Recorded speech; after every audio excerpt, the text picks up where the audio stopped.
We're going to be doing a little back to basics, and I'm going to be talking about the first foundation of mindfulness.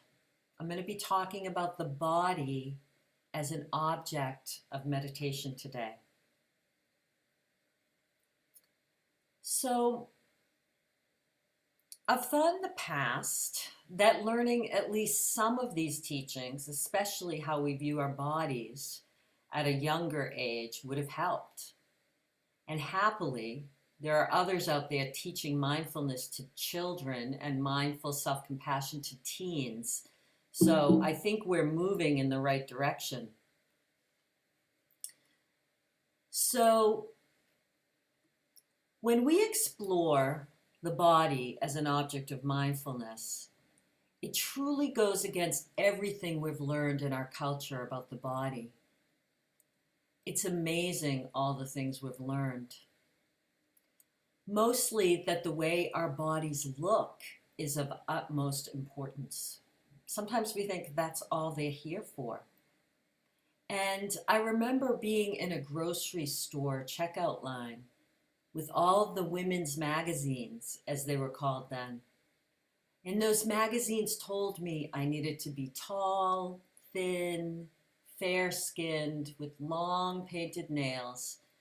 I had to be fashionable, and on and on. I also needed to be consumed with how clean my house was and what fresh new thing I was cooking for dinner.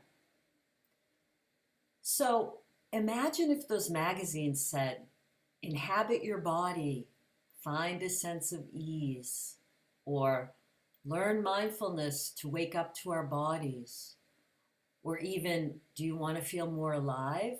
It's right here in your body. I'm pretty sure I would have paid attention. When I first began mindfulness practice, the body scan meditations helped me to begin to have an awareness of my body. And before that, I honestly don't think I even knew I had a body. My life could be summed up by what was in my brain, carrying around all my thoughts, which were totally the most important thing, emotions, dramas of daily life. My brain contained all of my life, and my body was just a holder or a vessel for my brain, a walking head, so to speak. I know this is a really common state for many of us, and I'm so grateful for these teachings and learning ways to be more in my body, to be embodied. Now, at the very least, remembering to be embodied is a part of everyday life. Even right now, thinking about, Susan talked a lot about the body and her ground, breathe, calm, settle, soothe. Even right now, as we sit here, that can be a helpful thing to reflect on. Our connection to our body can represent mindfulness in action and mindfulness in daily life. There are layers of subtlety that we can be aware of when we're connected to our bodies. Even a little connection to the body provides early signs of feelings, sensations, information about what's happening in our world. This information is often there before our thinking mind is aware of it. Like our bodies are always present. That was such a huge awareness for me. My body is always present. The first sensations of anxiety, anger, love, kindness, or warmth towards anyone comes through the body.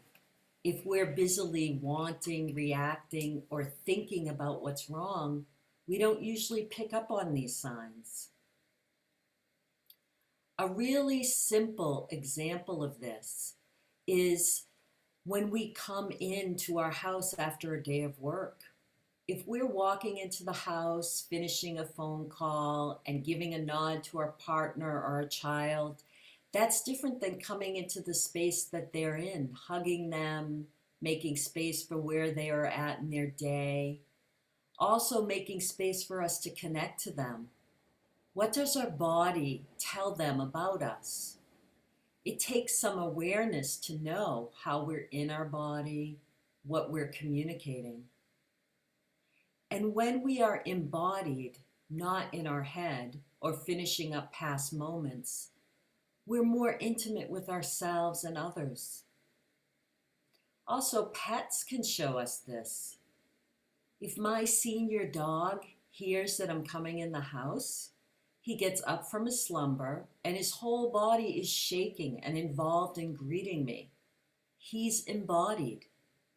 We can learn a lot from how we mindfully work with the body from animals and young children.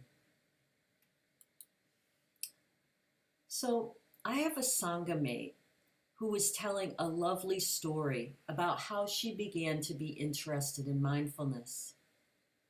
My friend used to take exercise walks in the woods and would take her 10-year-old daughter. Her daughter would say, "Slow down." And my friend replied, "Well, this is how I get my exercise, so I need to go faster." And her daughter said to her, "But I can't see anything when we go this fast." This is when my Sangha mate first learned the value in slowing down. This story also reminds me of how this 10-year-old child probably needed and wanted in a natural way to be in her body, seeing what there was to see in those woods, feeling the sensations, the sounds, the smells, perhaps feeling the air on her skin, feeling the ground beneath her feet. Being intimate with her body means being intimate with the moment. Often it involves slowing down, experiencing being alive. Norman Fisher, a prominent Zen teacher, talks about how the actual physical human body really is a mysterious and endlessly complex organism. Hundreds of years of science still seem to just scratch the surface of its functioning. How does the brain, for instance, regulate everything? It regulates it without effort, producing thoughts, cities, literary works. The heart and lungs, cells, DNA, the communication that occurs within human bodies, walking, running, jumping, shouting, singing, playing the piano. It's a marvel, really. No one knows where it comes from or how it is produced. And then the consciousness associated with it, the consciousness capable of knowing itself. It's really amazing. So, like I said earlier, my first entry into mindfulness, the body scan meditation, made popular in John Kabat-Zinn's mindfulness-based stress reduction course.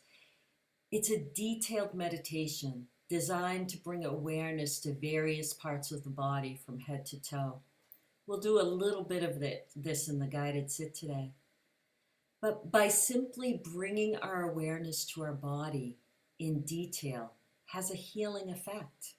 We actually don't know why. Many forms of meditation are body practices, paying attention to the body's detail. We pay attention to breathing, to walking, to how we take our seat, to opening up the body before meditation. We pay attention to our posture sitting, lying down, walking, standing. Gil Fronsdale, a Dharma teacher and Buddhist scholar, talks about how even the practice of Anjali, this is the word for putting our hands together and bowing. We do it often in this Sangha. It brings together the two sides of who we are, the left and the right. Really, it takes our whole body. Our whole body is involved in the gesture. This gesture is a divine offering, a gesture of reverence. We often use it at the end of a practice or of a sharing, and it literally connects the right and left hemisphere of our brain.